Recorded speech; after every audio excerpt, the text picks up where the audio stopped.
¿Cómo influye la globalización en el entorno educativo formal? La Organización para la Cooperación y el Desarrollo Económicos, OECD, en su reciente publicación del mes de enero, titulada Tendencias que transforman la educación del 2009, examina las principales tendencias económicas, políticas, sociales y tecnológicas que afectan la educación. Tiene como objetivo informar el pensamiento estratégico y estimular la reflexión sobre los desafíos con los que se enfrenta la educación y sobre si la educación puede influir en estas tendencias y de qué forma. La OECD cuestiona el papel que juega la educación a la hora de preparar a las sociedades para afrontar una era de inteligencia artificial, su impacto en relación con los movimientos migratorios, el uso de las TICs, el impacto que el cambio climático podría tener en nuestras escuelas, familias y sociedades, la sostenibilidad y la igualdad, entre otros aspectos. En línea con ellos, la educación tiene una gran responsabilidad y conectar la educación con las tendencias globales realmente no es una tarea sencilla.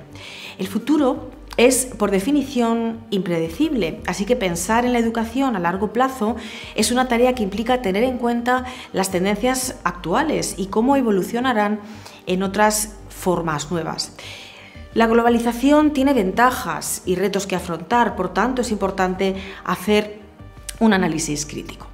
Los movimientos migratorios, en primer lugar, es uno de los factores más influyentes.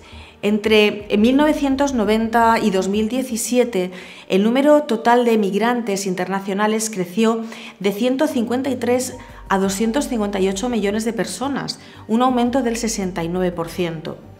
La movilidad en un mundo global y los mestizajes hacen que las culturas queden en el olvido y lleguen a perderse la cultura propia, las tradiciones y la identidad e individualidad. Como afirma Mario Vargas Llosa en un artículo publicado en El País en abril del 2000, el mundo en el que vamos a vivir en el siglo que comienza va a ser mucho menos pintoresco, impregnado de menos color local que el que dejamos atrás. Fiestas, vestidos, costumbres, ceremonias, ritos y creencias que en el pasado dieron a la humanidad su frondosa variedad folclórica y etnológica van desapareciendo o confinándose en sectores muy minoritarios. ¿Cómo pueden ayudar mejor los sistemas educativos a los alumnos de diferentes contextos, clases económicas y culturas? ¿Qué responsabilidad tienen los centros escolares en la enseñanza de los valores de la sociedad? ¿Cómo se puede ayudar a los profesores en esta tarea? Estas y otras son cuestiones prioritarias que necesitan una respuesta urgente. En segundo lugar, las tecnologías de la información y las comunicaciones, las TICs. Uno de los objetivos principales de la ley educativa actual es de vital importancia. El mundo es cada vez más dinámico y flexible, por tanto debería ponerse en práctica y fortalecer la enseñanza online, los MOOCs, Massive Online Open Courses, y otras iniciativas TICs que se ajusten a la enseñanza permanente. En tercer lugar, está la sostenibilidad.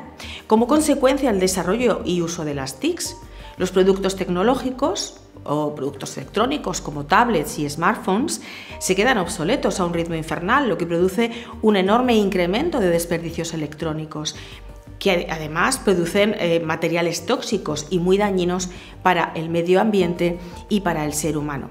Es aquí donde la educación tiene un papel importante para el desarrollo de competencias para un futuro sostenible, de forma que debemos aprender a competir en un mundo cada vez más innovador en donde se va a imponer la inteligencia artificial.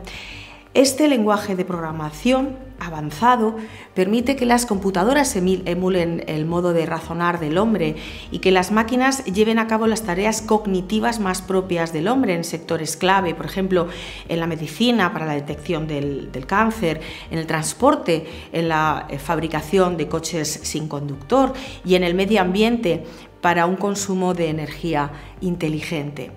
Podemos entonces decir que la educación promueve y valora la creatividad necesaria para innovar. ¿De qué manera?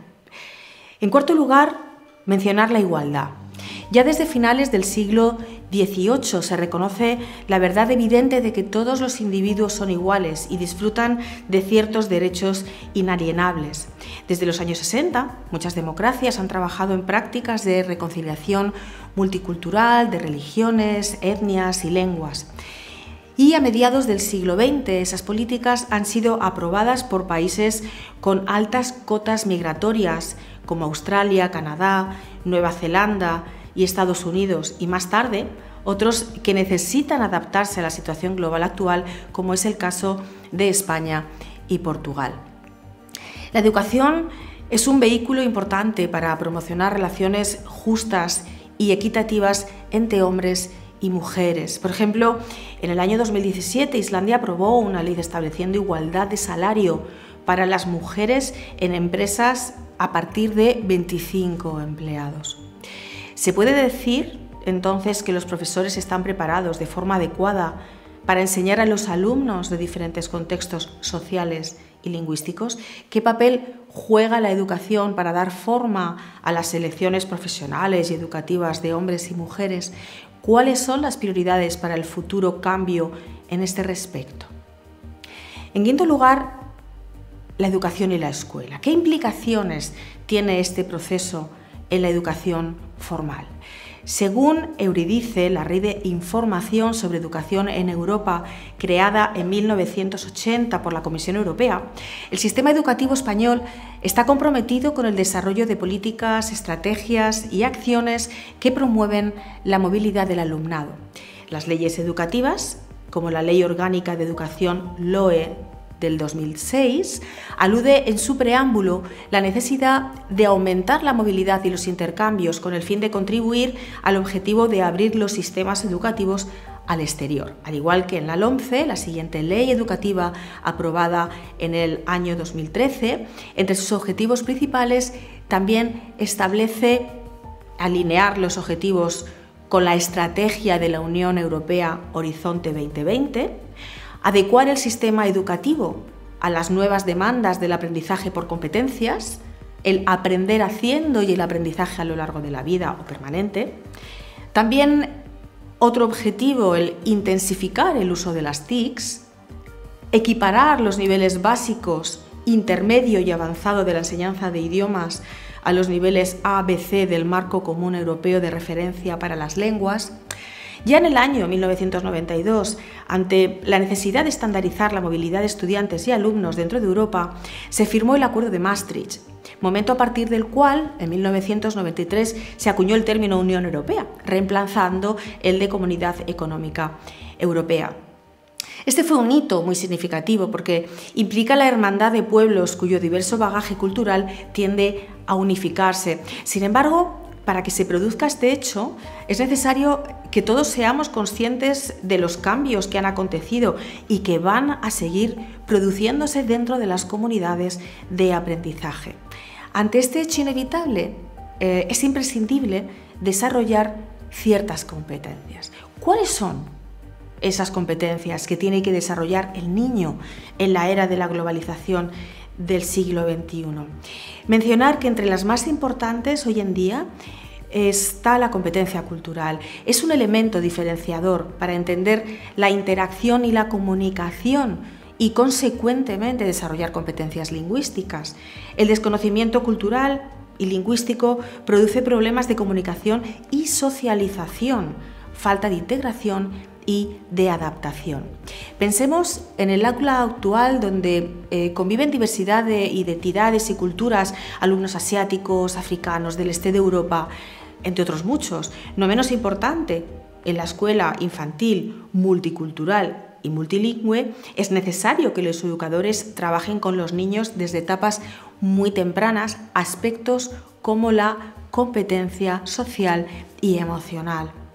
Es decir, la capacidad de interactuar positivamente con los demás, regular las emociones y el comportamiento, resolver problemas para comunicar de manera efectiva con los demás.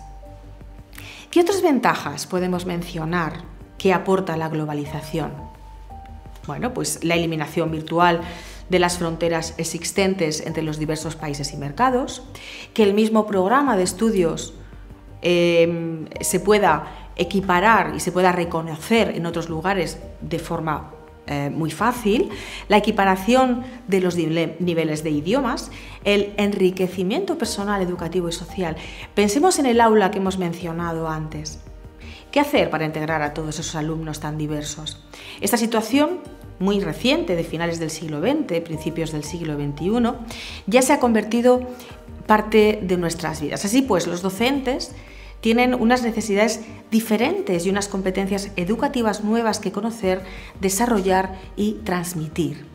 Familiarizarnos con otras tradiciones, culturas y folclores, enseñar en diversidad cultural, enseñar en tolerancia y cumplir así los objetivos del currículum, en educación infantil, desde el principio de la educación formal, que es que el niño aprenda a convivir conociéndose a sí mismo y a los demás. Finalmente, decir que la globalización, más que inconvenientes, tiene unos retos que afrontar. Es decir, combinar la enseñanza a nivel local con los conocimientos de validez internacional, desarrollar unas necesidades curriculares y educativas especiales producto de la movilidad que no limiten las necesidades formativas, educativas. Formar al profesorado también para lograr una educación a escala global y abarcar las necesidades de movilidad de talento existentes en la actualidad. El gran obstáculo realmente para este objetivo es que inevitablemente la formación se dicta de forma local. Por ello habrá que enseñar habilidades y conocimientos de utilidad no solo en un entorno local, sino también a nivel global o mundial. Generar ayudas para que los más desfavorecidos puedan disfrutar de esta nueva situación global y de la movilidad. Necesitamos entonces seguir construyendo conocimiento y seguir trabajando con diversas metodologías y enfoques a partir realmente de las primeras etapas educativas y continuar aplicando las teorías constructivistas ya desde Piaget y aprender a aprender.